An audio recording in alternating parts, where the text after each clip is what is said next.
Welcome to the AI First Business Podcast with Tina Yazdi, where we show you how companies, teams, and leaders are turning AI hype into ROI.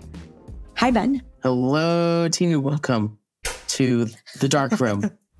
We are currently filming from the Techstars LA studios. So I'm really excited to introduce Ben. Ben is a 360-degree tech industry veteran. He was editor-at-large at CNET and Mashable. He's also an award-winning author and president and co-founder at Octane AI. Ben, welcome to the AI First Business Podcast.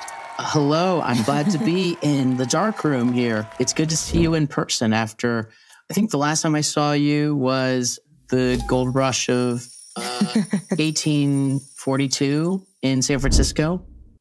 The Botox is working, as you can see.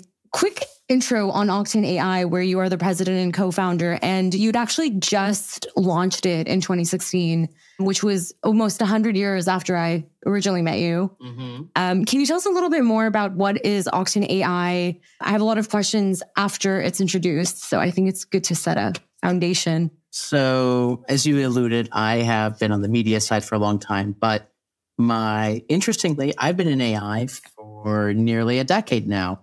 So my co-founder, Matt Schlicht, and I started Octane AI, and it was first in 2016, nearly a decade ago, chatbots for celebrities. And so we worked with Lindsay Lohan and Rick Ross and Jason Derulo and Kiss and Aerosmith. And I have lots of stories about all of them. It's great for press, but horrible for making money. But we were early to chatbots, early to AI, early to these conversational interfaces. But what we learned was that celebrities don't pay. So we used the same technology, but we moved it over to the world of e-commerce. And that worked out really well. Now, Octane AI is one of the top software companies in the Shopify ecosystem in particular. Over 3,000 e-commerce brands use Octane AI for things like building quizzes automatically, recommending products using AI, getting insights into things like the reviews using AI. We are one of Shopify's top partners as a result. And we've been working with all the new AI tools we're in the first private beta for OpenAI. Most importantly, Octane AI is a profitable AI company. And I don't know how many of those you've ever heard of. It is a very short list, as I have learned. I didn't come here to play around. But profitability is a really, really great thing in 2023, I will say. On that note, I have a fun fact. Maybe, I don't know if it's out of date, but over $450 million have been made on Octane AI to date. It's actually past $500 million officially now, if I recall correctly, looking at the last numbers. It's a lot of money that we made. Can you tell us more about that? Like what are the many ways that people are making money using Octane AI via Shopify? So the main way is an e-commerce brand, someone like a Kissix or Jones Road Beauty, or it's a long, like Magic Spoon. They'll use it, like customers come in, they're like, I don't know which of the skincare products I should buy, or which cereal I should buy, or I'm trying to figure out which supplements to get. And so our software will help them using AI or themselves manually build an entire quiz, ask questions like, what kind of skin conditions do you have? What kind of, treatments are you looking for? Are you going to do it a day or night? And use that to recommend like the right products to their customers. And we have a set of AI tools that will actually do those recommendations automatically. You can set them manually too if you're an e-commerce brand. And then for a lot of our brands, it's the number one converting page on their website. They'll send all of their ad traffic to it. They'll send a lot of the website traffic through that page because people sign up. People want to know which skincare routine should I get and what are the products I need for that? Or what are the fashion styles, fashion resizer, if I need small, medium, large, if I need in this color or in this style. So basically what you would have is an assistant in a shop. Right. Help you out. That is actually one of the ways we marketed it. We took that in personal, in office, in store associate, and we turned him into a representative on the site. And now what we're doing is adding more interesting AI to make that even more interactive and more helpful. And we have a bunch of cool things that will come out in the next year.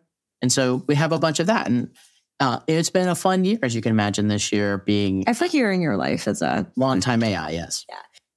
One of the kind of things I was just personally curious about is, so you were a veteran author and editor. CNET and Mashable. You published Captivology in 2017, 18? 2015. 2015. Oh, before we met. Yes. Already. Okay. So, and you had the social analyst running for 10 years. And then that kind of, from my understanding, transitioned to about 3 years ago into the AI analyst. Is that? So some context for everyone. When I was the editor of Mashable, which is 2008 to 2012, I wrote a weekly column called The Social Analyst, which was my column where I just went deep into topics like what was happening at Facebook or what was happening at Yahoo, or my opinion of the future of media or future of privacy. Or I had a very popular one. I remember, this is how this will date me, but where I was like telling everyone that Internet Explorer 6 had to die. And of course, actually that column helped me kill it. Thank goodness, because it was destroying the internet. But recently I revived it. I did it at CNET. I revived it as a newsletter, and that did really well. But there's so much of my focus now in terms of writing about AI that I don't know. It just rolls off the tongue, the AI analyst. It won't ever maybe like change. I was like, the AI analyst made a lot of sense because for me, in the past, I think everything was around like social, like it was about social media and like social commentary. But I think that AI is a fundamental layer for everything that we are going to do in the future. In the same way we're like, you wouldn't say, hi, I'm having an internet company, or hi, my business, uses the internet to make money. But every business does. Same way they use mobile. Every business uses mobile. It's that we'll call it the third generation. Every business will use AI in some way. It'll be in the front end. It'll be in the back end. It's already even now, like even just like your TikTok feed is almost all AI. Your Facebook feed is almost all AI. If you have a self-driving car, even just a car that has like, auto braking, it's using AI to figure out what distance and things like that. AI is just like a permeating layer of everything we're doing. So I wanted to write more about it. And that's where the AI analyst came from, www.benparr.com. Parr with 2 R's. 3 years ago, when you kind of made this transition to the AI focus, was that already what you were seeing back then, or is that kind of something that is very evident to you today? Look, there was a revolution when ChatGPT came out. And like we'd been using OpenAI since the first private beta in early 2020. We had already built an AI assistant called Octane off of the early APIs to help write content. The revolution with ChatGPT was not that the technology was better, because the technology had already existed. It was the user interface. It was a chat interface that everyone could go and use, that students could understand and be like, I'm going to just chat with this thing and it's going to like solve my problems. And it basically does. It is a friend who is awake 24/7, will never judge you. ChatGPT. Octane was great, but Octane did not have a chat interface. And that's probably the thing that everyone missed. Like if you have a chat interface, it's the thing that everyone really understands. And so ChatGPT made it so that everyone had a friend that they could talk to 24/7 and had access to the entirety of human knowledge and would never judge you and never spill your secrets. Who does not want to have that when you like put it that way? It doesn't have to be perfect. It only has to be better than a human, which is not that high of a bar in lots of places. Most humans don't know most things.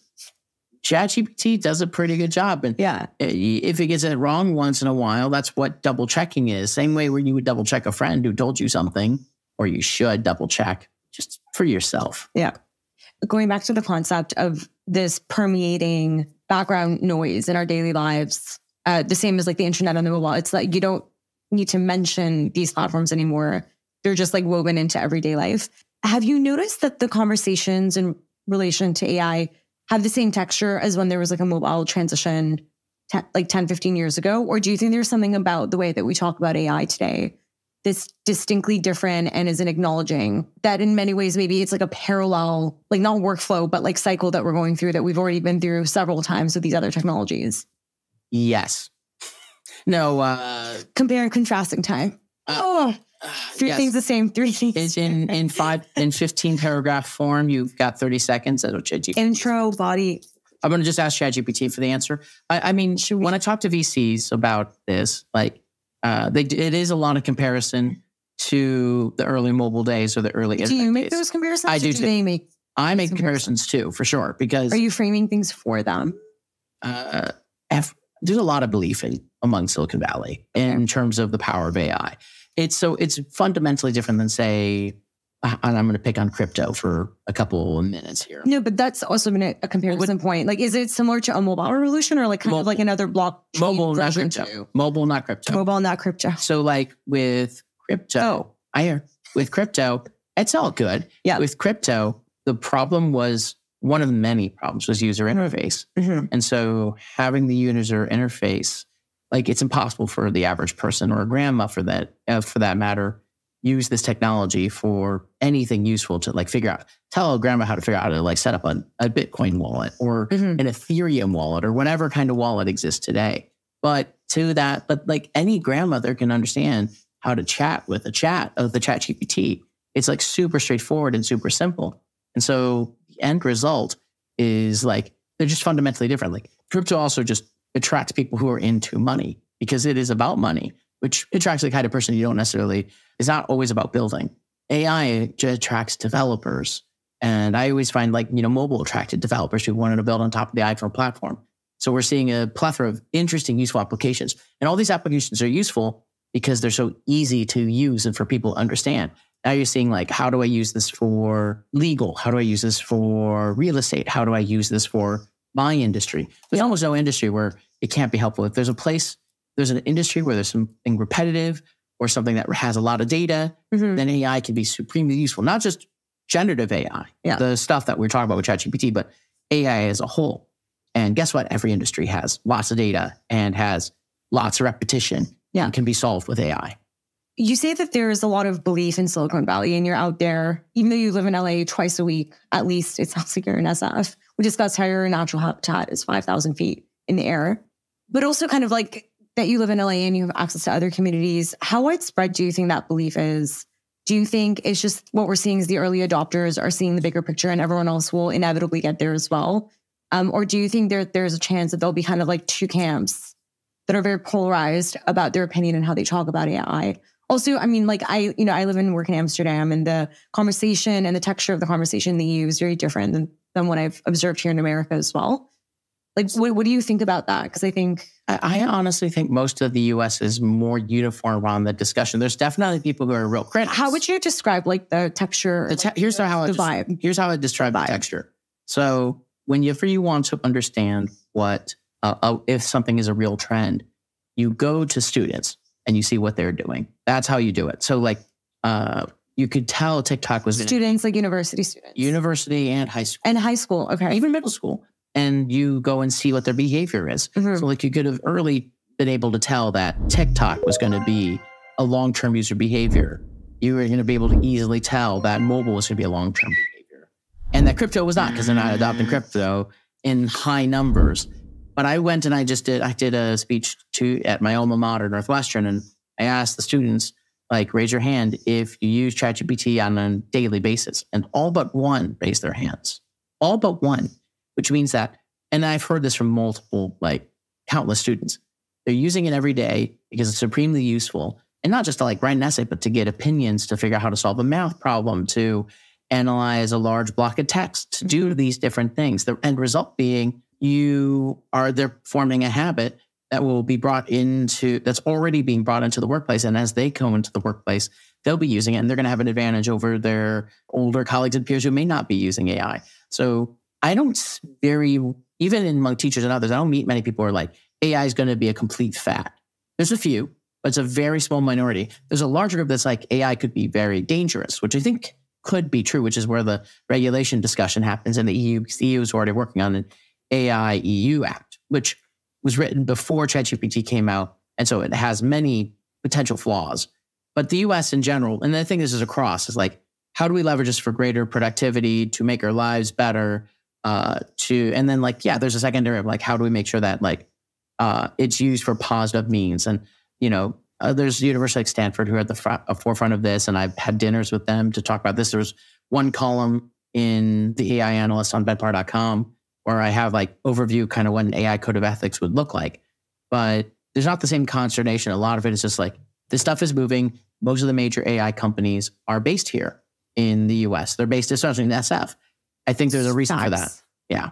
What do you think is the reason for that? It's the same reason why the US has most of the major fast growing companies, it's just part of the culture. Like, it's like, go and take a risk, go and build a thing. And look, there's lots of downsides to US culture, to be very clear, like overburden, lack of like balance, all those things are also very true. But, actually one like pure one is just, if you start with something in the US and you're starting with English as the language, you can spread this to 300 million people in the US, plus everyone in the UK, plus Australia, plus India. Canada just didn't cross the line there. I have a bit of an intellectual question, kind of alluding to what you mentioned a few minutes ago about the potential of monetization and the potential of efficiency in driving like more revenue using AI technologies. I guess intellectual purposes of me starting this podcast originally was to create some kind of working starting point of a definition of what does AI first look like in terms of like what kind of mentality, what kind of first principles do you operate on, what MVP leadership do you need to qualify for some minimum floor of being AI first? Can I throw that question at you? Like when I say AI first, like this is an AI first leader, AI first team, or AI first business, do some minimum criteria pop up for you? I like to use the phrase AI native. AI native. Ooh, I like that. I prefer AI native. AI first works. Okay. They both mean the same thing, which is you try to figure out a way to use AI to help solve a problem. So one thing, like my co-founder and I teach a course from Maven called Co-working with AI. It's a popular course where we teach mostly beginners and like executives, like how to leverage these tools to maximum effect. And we teach them like all the different AI tools. We teach them in depth on ChatGPT and some pieces like that. But a lot of the big stuff is just, you got to use it every day for something. You've got to consult it instead of taking the Google search, like use ChatGPT. When you're like trying to like when you're stuck on something, there's a 95% chance that ChatGPT can help you get unstuck. You're like having trouble writing email. Just have ChatGPT help you with the first version, or have review what you've done so far. But you have to have that mindset of like AI first, AI native. I've got to go in like, how could I leverage AI for this? There's lots of amazing AI tools that'll help do advanced podcasting or whatever job that you might have. Yeah. It's very likely, if it's any kind of white collar knowledge kind of work, it'd be able to use AI. And even like engineering is easy, is like use GitHub Copilot and use these softwares that help you write code a lot faster. And the people who do that are just much more efficient than those who don't. That's it for like AI native, AI first is, do you like get into the habit of using it? Because if you get into that habit, you're going to be really, really effective. A follow-up question to that. It sounds like the AI native is kind of starting from the individual and like personal. If you were to scale AI native to a team or a leadership or like an organization wide, what do you think that could look like? Is it just a group of individuals that all have that mindset, working together? Or do you think there's something more that is necessary? I did a speech in Baltimore to one of the like largest groups of counselors for students who are trying to get into college in the US. And they're trying to become like the entire team AI native. Just like part of it is getting everyone to leverage like a ChatGPT for their daily stuff. Yeah. They're all writing emails and they're all like having these communications and like they're making lots of content. You can make a lot of content really quickly, really cheaply with it inside of an org. If you know how to use these AI tools, you can create entire TikTok channels. You can waterfall content really quickly, but you just have to have that AI native mindset throughout the organization. Like, how can I leverage AI first? Yeah. What people on the team are figuring out, like the tools that you need to use or building tools internally. A lot of it is, again, just habit formation, because the tools exist now. And just as a note, they're not perfect, but they are already incredible and save a lot of time. And not just that, they are today is the worst these AI tools will ever be in human history. And they're already incredible. True. You could literally do an entire podcast using the voices, like record your voice, and you could have a version of your voice on 11 Labs in under 4 minutes. Why are we here? I mean, and then you just have avatars. Yeah. But I actually think the AI revolution means that personal brand will mean more in the coming like weeks, months, years. Weeks. Stuff is moving so fast, it's weeks. Yeah, it really is. Your personal brand, like, oh, this person has like future thoughts, like, which is hard for AI to do. Like, talk about what the future is going to be, an investigation, things like that. If you have like a personal brand, you built up an audience, that's really hard for, like, you don't get that taken away. I think that's even more malleable, even more important. Like you that, or you're a pro athlete, or if you build a personal brand and you build up some audience, you say start a podcast about AI, you build long-term competitive advantage because people connect still with people, not with AIs. At least maybe that'll change 20 years from now. I think that'll be a while. Yeah. But even then, like as an example, there was a study and they showed art, and I can't remember which university. They showed like the same piece of art to different groups of people. And they tell one group it was made by AI and one group it was made by humans. Same art. They would attribute significantly more value to that art if it was made by a human. Like you can also see with chess. AI has beaten us for 2 decades now at chess. And yet we still really care about what the world's best humans do when they play chess and when they play chess against each other. And we really, like, actually, there's probably more interest in chess now than there was 2 decades ago when like there was no AI that was better than the world's top chess players. So my point being, like, there will always be humans and large like places for humans, and especially for those who build brand or become experts in a specific domain. When you become that kind of expert, people come to you. AIs, they are really good at figuring out what's happening, synthesizing stuff from the past. Humans are really good at figuring out what's happening in the future. And that's something we have not decoded and we cannot build into a machine yet. That's fair. Going back to the idea of AI native, your team at Octane AI is spread across 14 countries. There's a lot of people, yeah. There's a lot of people. How do you maintain an AI first kind of culture and mentality at Octane AI? Like, is that something that you look for when you're recruiting? Is that something that you like try to establish in the team habits and rituals that you guys have in the way that you work together? I think we're an AI company, so naturally people... So naturally... I mean, that's we want to know how you do it. Not hard to recruit that. For us, it's like people who are self-curious, autonomous. In a remote setting, you have to be self-driven to work and do things. Our team, we do things like we had a class where we taught everyone how to use ChatGPT in like more depth, and we had them do certain assignments just so they get in the habit. We checked in with them on like, you know, the kind of things they were doing and just encourage it. And then like, honestly, the team would post like, here's a thing I figured out using this AI tool. One like created all sorts of help videos using 11 Labs, and it was super cool. And sorry, what is 11 Labs? 11 Labs is probably one of the top, is maybe the top voice AI software out there. So you like upload maybe a minute worth of clips of your voice, not even, and then it'll have a perfect version of your voice. So you can just type in whatever text you want. It'll speak in your voice. You could have AI Tina just talking through the future of Beanie Babies if I wanted to. Beanie Babies? I mean, look, I picked something very nice and cuddly. I could pick something much... Can it make me like popular at karaoke? Because... they're working on the voice stuff. The voice stuff is really good. I would love to know what I would be able to sound like if I had a nice singing voice, which I don't have. Well, if AI could bring that to life for me, I'd be curious to hear it. We'd have to first record you singing. You can't like make it good on my behalf. We need to have you. Right now, we need to hear you singing. It needs to have data points. It has no data points on your singing voice right now. Okay, the next episode we can do 11. What was it? 11 AI. 11 Labs. 11 Labs does voice, does not do music. There are other ones that do music though. So we'll do like an AI times karaoke episode. I mean, hopefully it'll be the most beautiful thing anyone's heard of. You do not need to have earplugs for that episode, everyone.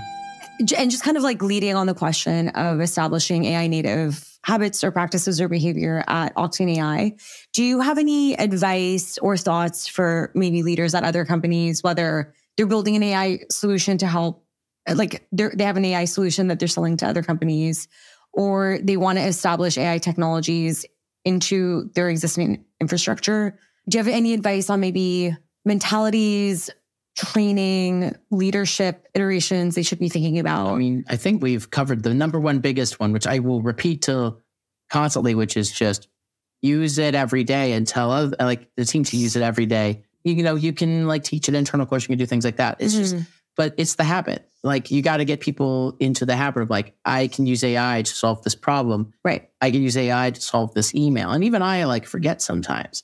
But if you remind people, they'll start doing it. Even Ben Parr would hope you us mortals have. Only once in a while. No, it's you build it as a habit, then it becomes automatic. I don't ever open a Google app. I always open ChatGPT to get like the first crack at an answer. Yeah. And I might Google to verify something, but Yeah. Generally, it's coming from the internet. It's probably about the exact same correct percentage as the internet in general with what it does. So for those orders, like I also recommend not just trying out and using the tools, but I always recommend a little bit of self-education on how do these AIs actually work? Like this is part of the class I teach with my co-founder, Matt, on what is a transformer model? What is a large language model? Right. Who invented the transformer model? These are for those, if you want your answer, you can I'll give you 3 seconds. Google invented the transformer model in 2017. And AI, these AI systems, there's all sorts of terms like embeddings and hallucinations and all sorts of words and phrases. But if you learn the basics, I actually have a cheat sheet with most of these terms on BenParr. Can we get it from you? It's on benparr.com. You can just go cheat sheets at the top. I'll add it. I'll link it in. One of the feedback points I've heard from my friends in the VC world there's this kind of sense that there isn't really a playbook or a set of ground rules for evaluating business ROI from AI founders today. And I wanted to run that by you and kind of get a sense check of, do you agree with that? Do you think? No. That's not, what are your thoughts on that? I'm doing a lot more AI investing now to be candid. I will be doing more. I'll leave that for now. Are you doing it because you have a competitive advantage because no one else knows what's going on? We built Matt, my co-founder and I, Matt and I built a profitable AI company over the course of a decade. So you guys are we've of course know what you're doing, but the answer to the first question, for the second question, is that it's the same as any other kind of business. Like fundamental business models matter. It's easy to AI businesses, ones that are leveraging AI will tend to be better solutions than the non-AI ones, just purely from the fact that you can remove some basic repetitiveness and save money for people. But the rest is savings. But everything else is the same. You're still selling to some target audience. What do they look like? What are their problems? Why has no one solved this before? Why is it difficult to solve that problem? Same questions that any VC should be asking or thinking about. The business models in AI are exactly the same. People pay for product photography. Now you can use AI to do product photography, but there's a lot of competition. And so it's harder to pick out a winner. It's the same kind of issue with if you were investing in any other vertical industry. What's the competitive landscape look like? Do these founders have a specific competitive advantage? How long have they been working in this industry or problem? Who are the buyers? What is their sales cycle? So I almost remove the AI portion when I'm making these decisions. And just look at it as right. The AI question for me is only is the technology unique and defensible in some way? You could build on top and build a great business on top of OpenAI, but a lot of the smartest founders I meet are building something on top of that, or have an additional data set, or are building additional advanced functionality that you wouldn't find anywhere else. I think it would be really hard for someone to replicate that, what Rewind or ChatGPT or a lot of these other AI companies, even the ones that are built on top, Even Up, there's this legal company. They do AI for personal injury attorneys. Do you remember their name? Even Up is what they're called. Even Up. They went from $1 million to $10 million in revenue. They got a big round. I believe Bessemer led that. It was a report in the information. They're leveraging the existing models, but now they've built enough technology and data set because they've been working with just this group, this one group, these personal injury attorneys, that they have a real competitive advantage. And it's both from the technology side and the traction side. And then they can go and expand. So there's real businesses. That's real money. I look for businesses where it's clear how they're going to make money and how they'll make real money and what the real pain point is. Same as any other business. That very common sense. Guys, listen to Ben. Have you noticed instances where that basic hygiene is neglected in the excitement or FOMO of participating in something that has a tag AI on it by VCs in particular? There's definitely... Not to call anyone out, but... There's definitely a lot of that in the industry. I mean, look, we were in a downturn. We still sort of are. It's weird. Yeah. AI brings a level of excitement, something that we haven't seen traction like this for anything in a long time. Well, what would you say the last time comes to mind? Mobile. Mobile. Even more than, this is even more than mobile though.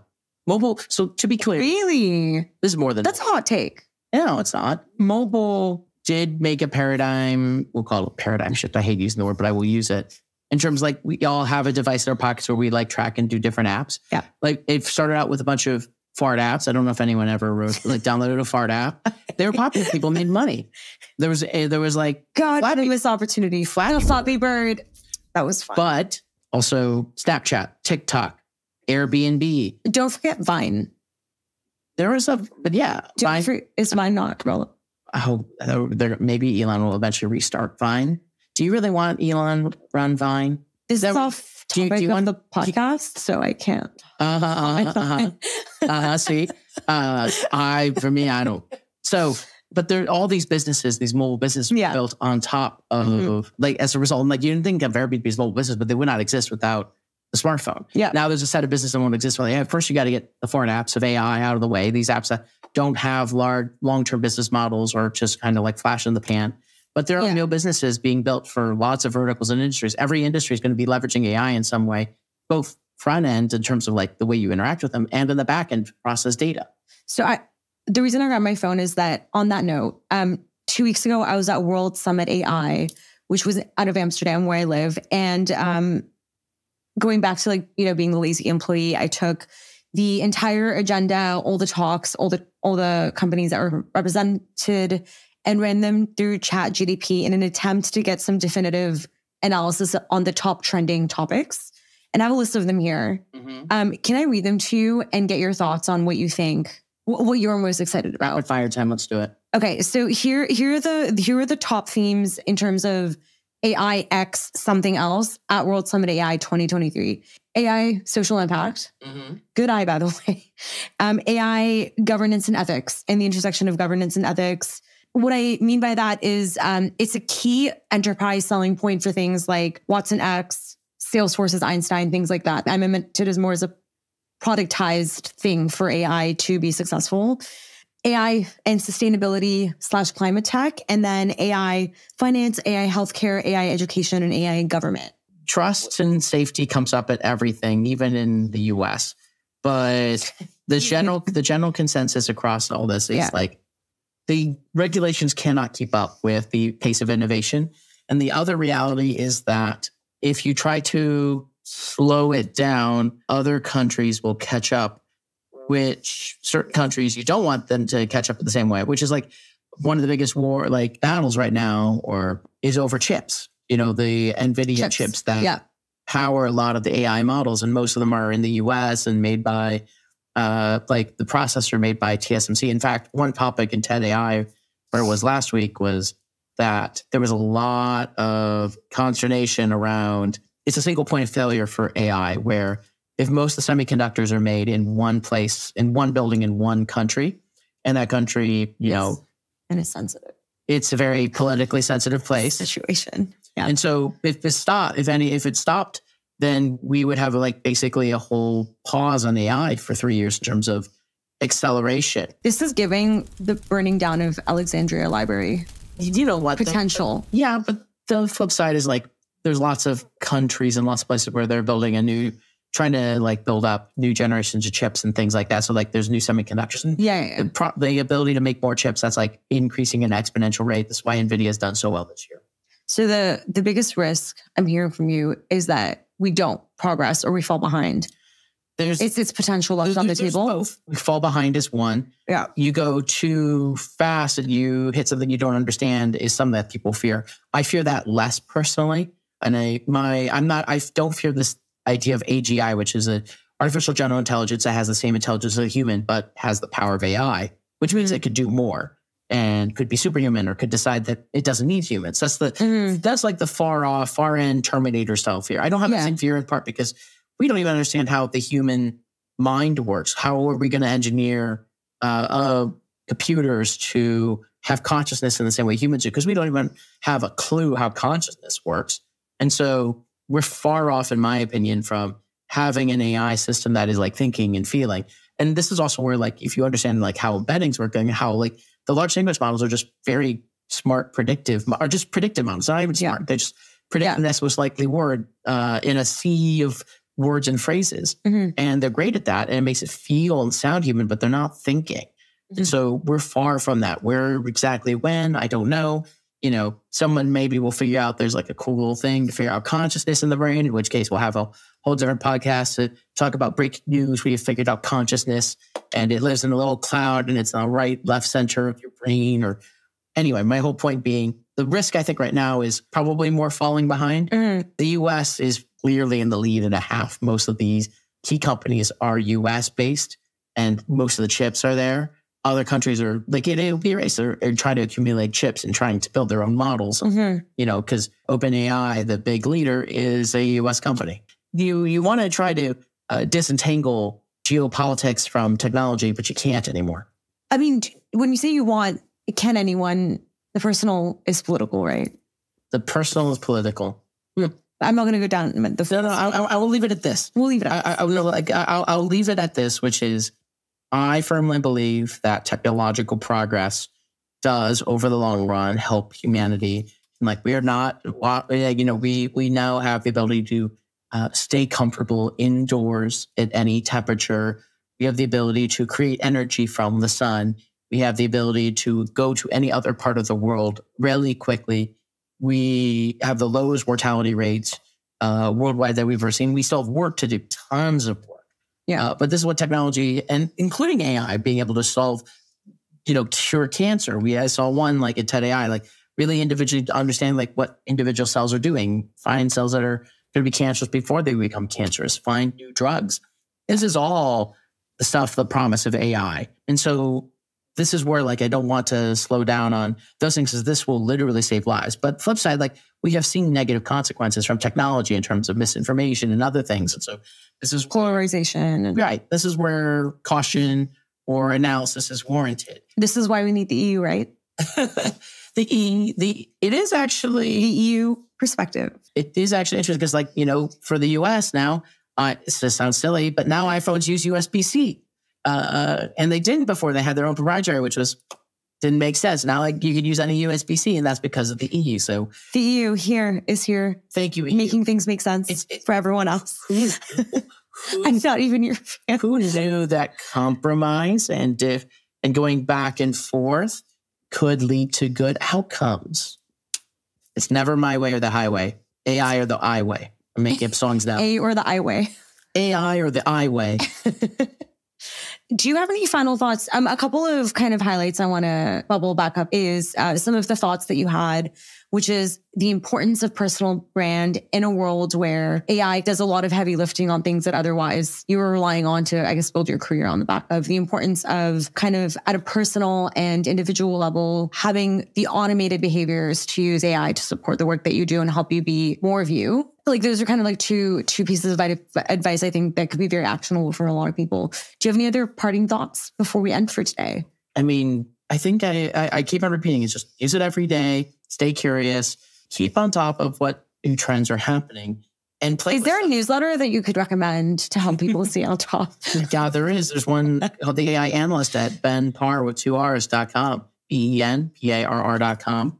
And look, my cheat sheet that you can download also has recommendations for even other newsletters and podcasts that I think are really good and really useful. Just, you don't have to pay attention to every single thing, but like, if you just keep up with what's generally happening and you try new stuff, it's going to be great. Like, try uploading a photo into the new version of ChatGPT Plus and ask you questions about that photo, and it'll give you answers. It'll tell you step by. I can upload a photo of this thing that explains to me how to use the microphone system here, and it will literally tell me step by step what to do. That's how amazing AI has become.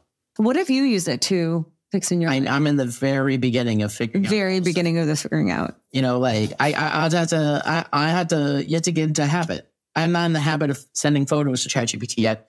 That's my next thing. And the more people are sending photos, the better. I mean, the outcomes will be, we assume. It's cool. It's crazy. That is cool. That is cool. It's nuts. We did not have this a year ago.